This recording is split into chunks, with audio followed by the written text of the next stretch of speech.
Okay, so at the end of last week's lecture, I was telling you about an experiment that some neuroscientists did involving some rats. And I'd like to begin today's lecture by just quickly going over what happened in that experiment again. So the rats, you will recall, were put into a maze.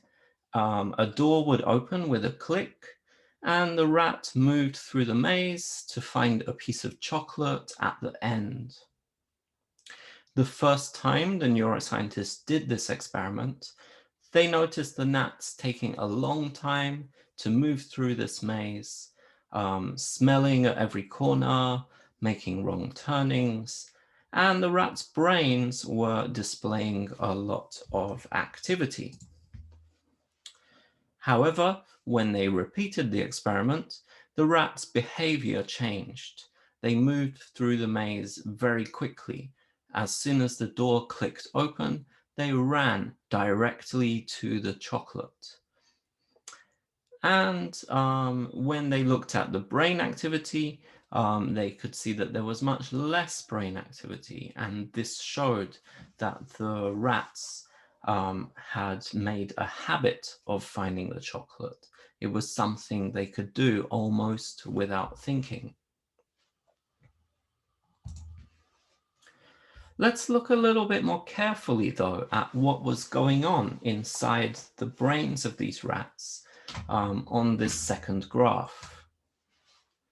So, as you can see, there are two peaks on this graph, actually.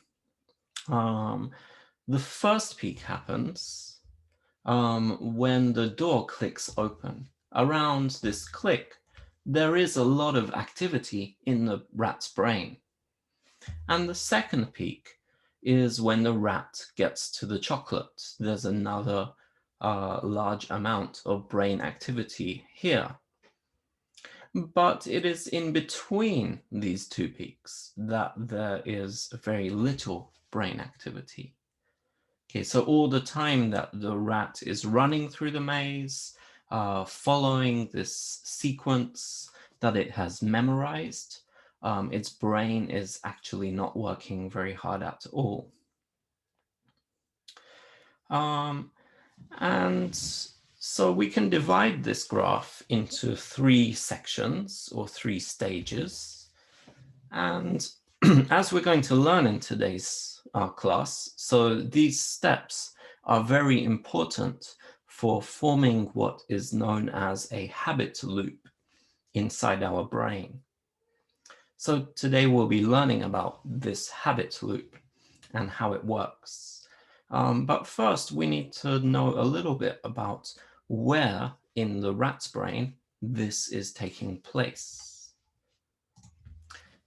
So when the neuroscientists were measuring the brain activity, these peaks were actually located in an area of the brain called the basal ganglia. In a human brain, the basal ganglia is an area about the same size as a golf ball, and it's in the core of the brain. And it looks like these two coils. If you picture a human brain like an onion with many layers, the outer layers are where the more recent learning takes place. So the things you're learning in school are probably being stored somewhere in the outer layers of your brain. And the things that are at the core are much older, more basic structures that control automatic behaviors such as breathing, blinking, swallowing. And so the basal ganglia is one of these core parts of the brain. And for many years, scientists didn't really understand its function very well. But now they have come to realize its importance for our habits.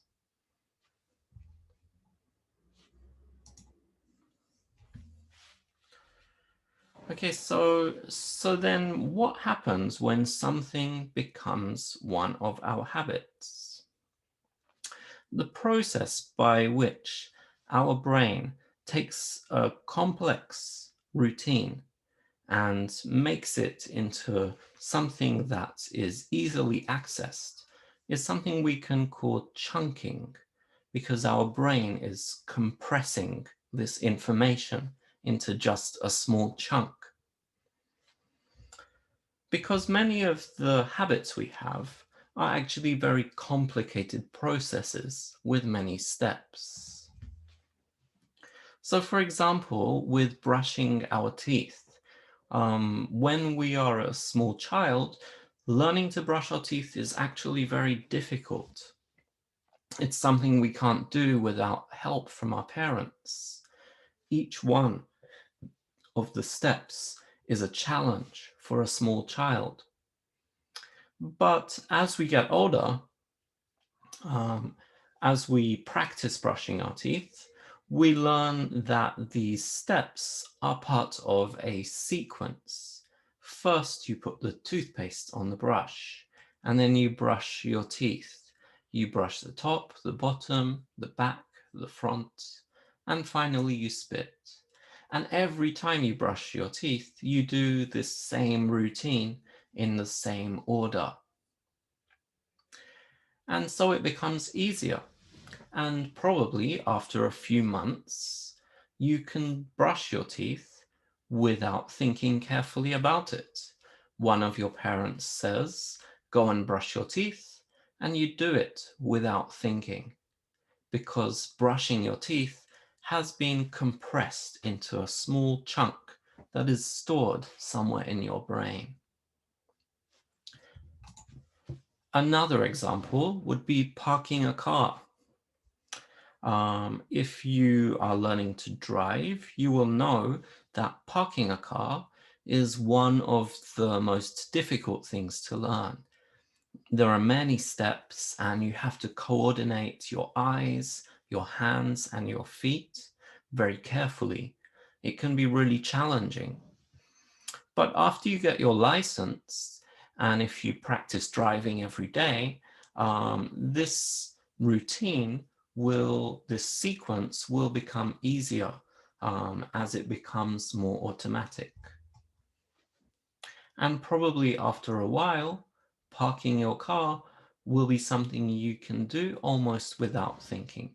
It will just be another chunk that is stored away somewhere inside your brain.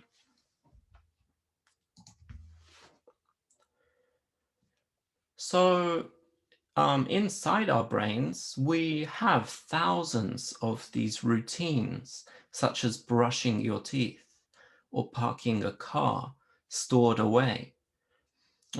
If we think of our brain like a computer or a smartphone, we can think of each chunk as like an app that you have on your smartphone.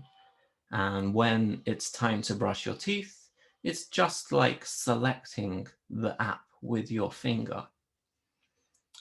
Except instead of using your finger, you're using your basal ganglia. Okay.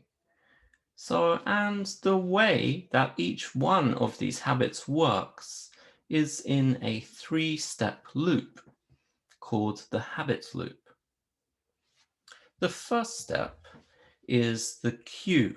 The cue is something that triggers the habit, that selects the habit, that tells your brain to go into this automatic mode.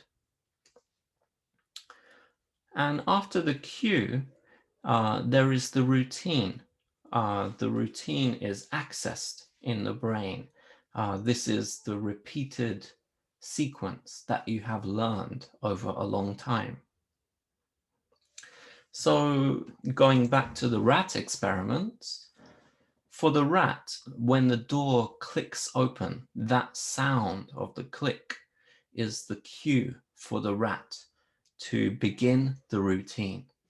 The routine is the path through the maze that the rat has memorized. And the final step is the reward. So of course, for the rat, the reward is finding a piece of chocolate at the end of the maze.